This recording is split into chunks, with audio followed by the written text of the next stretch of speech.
Today we're going to talk about 8.4 Notes Day 1, properties of rhombuses, rectangles, and squares. If you look at our first figure to the left here, the rhombus. A rhombus is a parallelogram with four congruent sides. You can see there's tick marks on each of the sides of the rhombus to identify the four congruent sides. So it's an equilateral figure. And then the second shape we're going to talk about is a rectangle. It's a parallelogram with four right angles. So it's an equiangular shape. And then lastly, the square is a parallelogram with four congruent sides and four right angles. So it's both equiangular and equilateral. And I'm just abbreviating that to be equa A and equa L, big L and big A for equiangular and equilateral. It's both. It has the properties of the rectangle and the rhombus. A rhombus also has more about the rhombus. It's a quadrilateral, and it is a rhombus only if it has four congruent sides. You can see that there.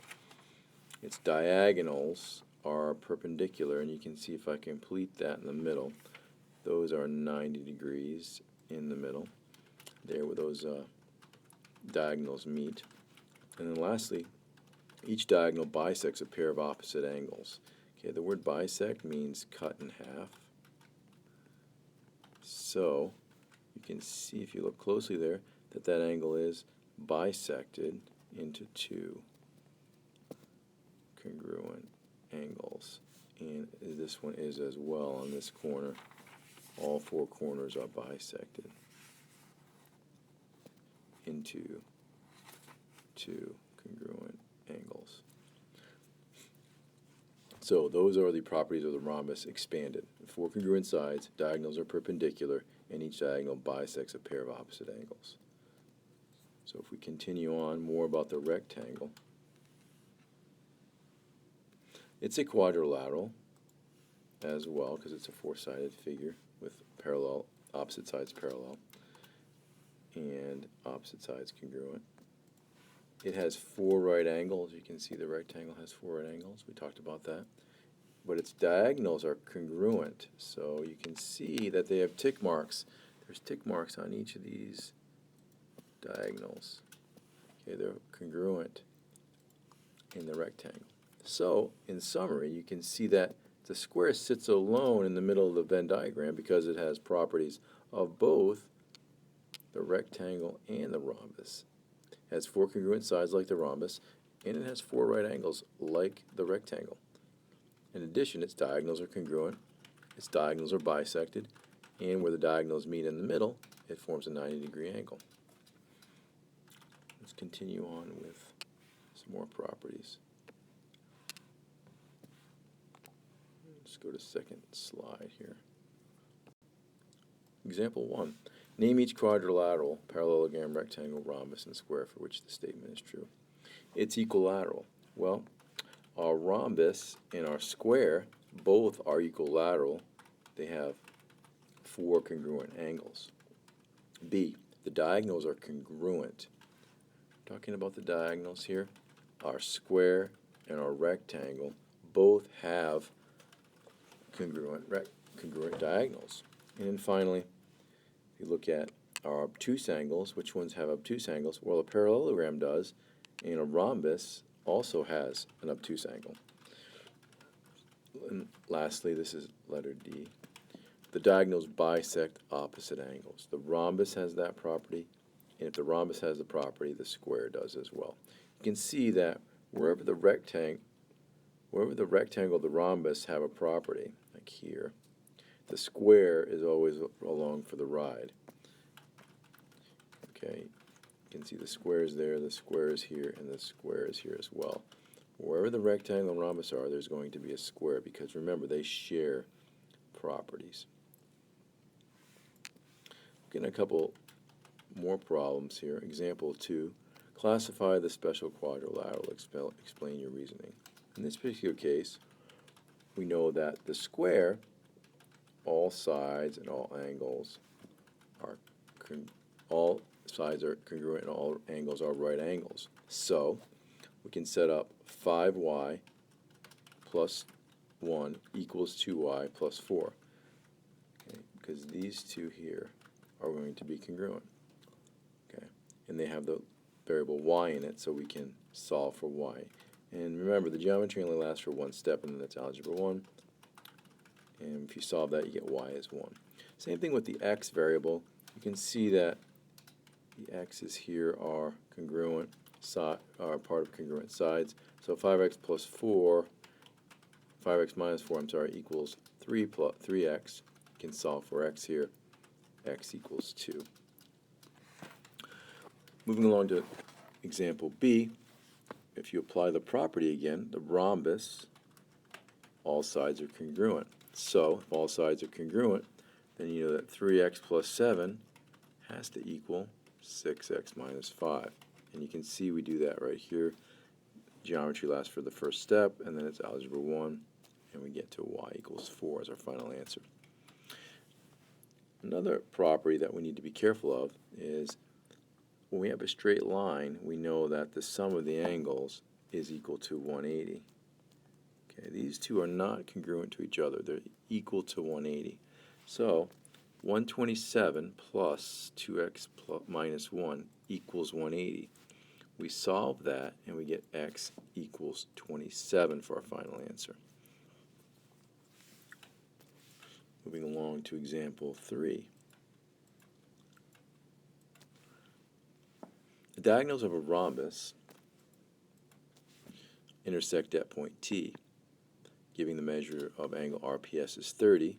Here's RPS down here, and RT is 6, and here's RT. Find the indicated measure. Well, the first one is going to be QPR, and you can see that that's 30, and the reason being is, since you have a rhombus, the opposite angles are bisected by that diagonal right here. This diagonal bisects this big angle into two 30-degree angles, because if this is 30 degrees, then the other angle next to it has to be 30. So that's how we get the first one.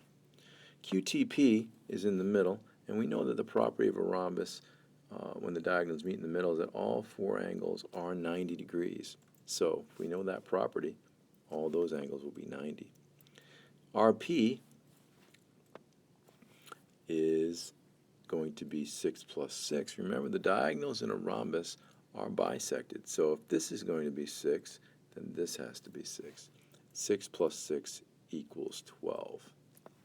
And then lastly, QT, a bit of a challenging question here. If we look at, let me erase this and look at QT.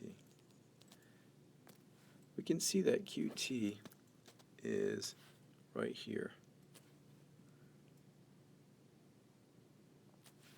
Yeah.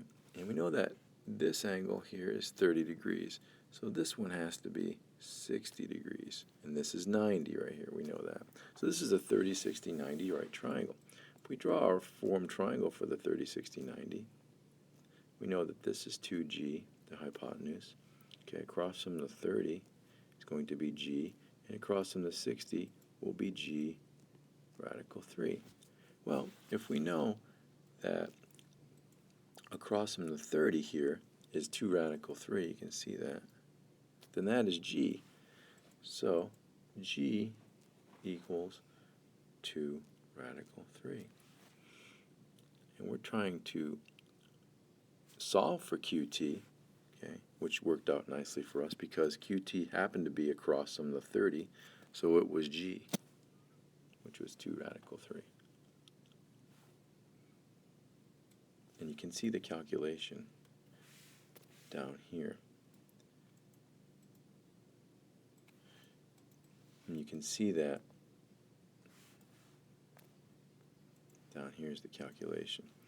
We know that opposite the 60-degree angle is 6. This is 6 right here. So 6 equals G radical 3. And as you go through the math and you rationalize it, okay, you get 6 times radical 3 is 6 radical 3 times radical 3 is 3. 6 divided by 3 is 2, and you get 2 radical 3. Here's your initial setup though. 6 equals g radical 3, and then you solve for g. And g ends up being 2 radical 3 here. Another key point that we need to identify is that diagonals in a rhombus, you need to know this property. The diagonals in a rhombus bisect pairs of opposite angles. The diagonals are also perpendicular. So we talked about that earlier, and that's how we get 30 here, because of our diagonals bisecting opposite angles. The diagonals are also perpendicular, so all of these in the middle are 90-degree angles as well. So in summary, we talked about the rhombus having 4 congruent sides, being equilateral, and 90-degree angles bisecting in the middle, where the diagonals bisect in the middle. The rectangle having 4 right angles, so it's equiangular, and the diagonals are congruent. And then the square having properties of both the rhombus and the rectangle. So it has 4 congruent sides, 4 right angles, diagonals are congruent, diagonals bisect, and diagonals are perpendicular in the middle. Finally, diagonals are also bisecting the opposite angles in the square. So in the square, it has properties of both the rectangle and the rhombus. 4 right angles, fully marked up here, right angles in the middle, and these angles would be 45 degrees and 45 degrees because the diagonals bisect those opposite angles. And you also know that these are bisected in the middle, and they're also perpendicular in the middle, as well as congruent. So, in summary, we talked about today the rhombus, the properties of the rhombus, properties of the rectangle, and properties of the square.